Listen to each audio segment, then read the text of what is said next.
All the congregation of the people of Israel moved on from the wilderness of Sin by stages, according to the commandment of the Lord, and camped at Rephidim. But there was no water for the people to drink. Therefore the people quarreled with Moses and said, "Give us water to drink." And Moses said to them, "Why do you quarrel with me? Why do you test the Lord?" But the people thirsted there for water, and the people grumbled against Moses and said, "Why did you bring us up out of Egypt to kill us and our children and our livestock with thirst?" So Moses cried to the Lord, "What shall I do with this people? They are almost ready to stone me." And the Lord said to Moses, "Pass on before the people, taking with you some of the elders of Israel, and take in your hand the staff with which you struck the Nile, and go.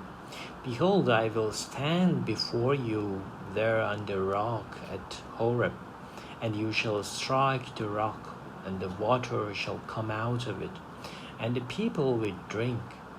And Moses did so in the height of elders of Israel, and he called the name of the place Massah and Meribah, because of the quarreling of the people of Israel, and because they tested the Lord by saying, "Is Lord among us or not?" Then Amalek came and fought with Israel Rephidim. So Moses said to Joshua, "Choose for us men and go out and fight with Amalek. Tomorrow I will stand on the top of the hill with the staff of God in my hand." So Joshua did as Moses told him and fought with Amalek, while Moses, Aaron, and Hur went up to the top of the hill. Whenever Moses held up his hand, Israel prevailed, and whenever he lowered his hand, Amalek prevailed.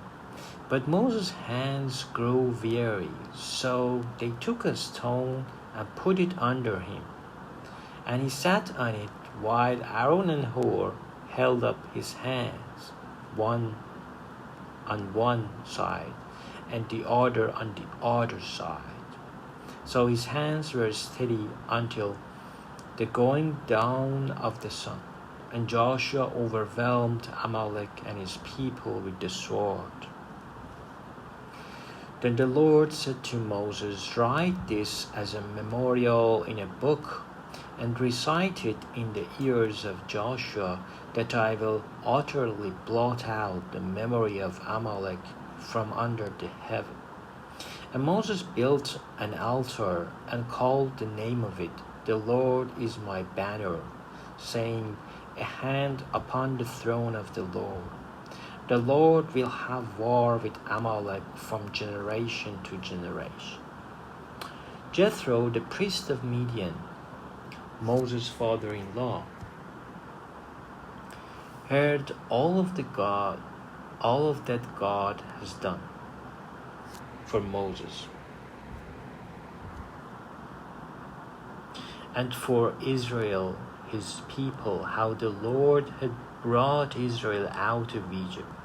Now Jethro, Moses' father-in-law, had taken Zipporah, Moses' wife, after he had sent her home, along with her 2 sons.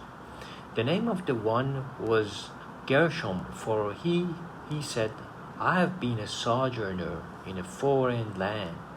And the name of the other Elijah, for he said, "The God of my father was my help and delivered me from the sword of Pharaoh."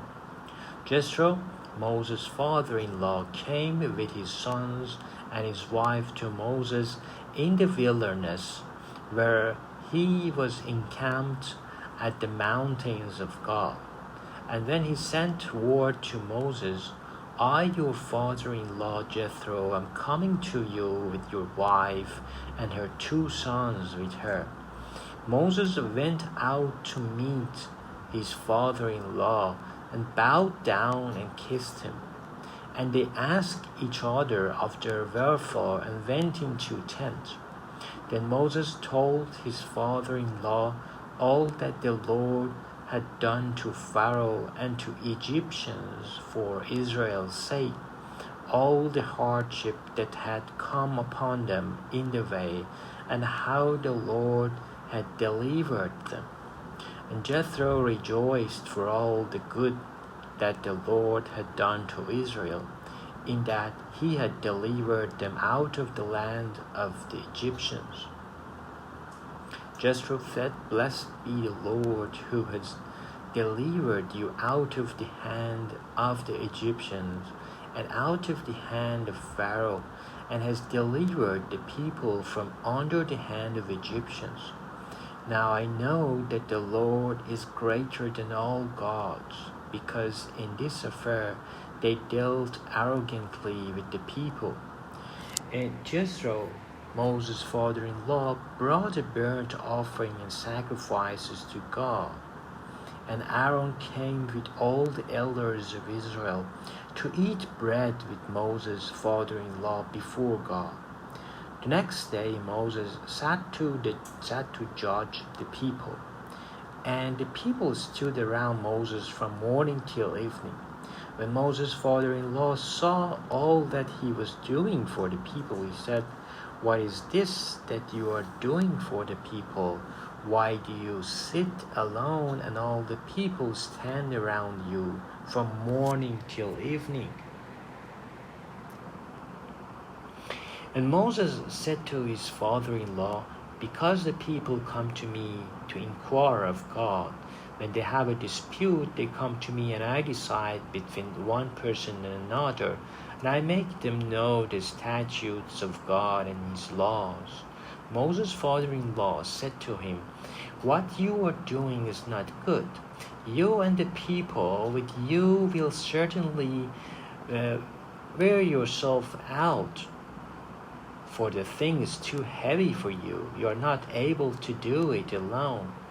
Now obey my voice. I will give you advice, and God be with you. You shall represent the people before God and bring their cases to God. And you shall warn them about the statutes and the laws, and make them know the way in which they must walk and what they must do. Moreover, look for able men from all people, men who fear God, who are trustworthy and hate a bribe, and place such men over the people as chiefs of thousands, of hundreds, of fifties, and of tens, and let them judge the people at all times. Every great matter they shall bring to you, but any small matter they shall decide themselves. So it will be easier for you, and they will bear the burden with you. If you do this, God will redirect you. You will be able to endure, and all these people also will go to their place in peace. So Moses listened to the voice of his father-in-law and did all that he had said. Moses chose able men out of all Israel and made them heads over the people, chiefs of thousands, of hundreds, of fifties, and of tens. And they judged the people at all times. Any hard case they brought to Moses, but any small matter they decided themselves. Then Moses let his father-in-law depart, and he went away to his own country.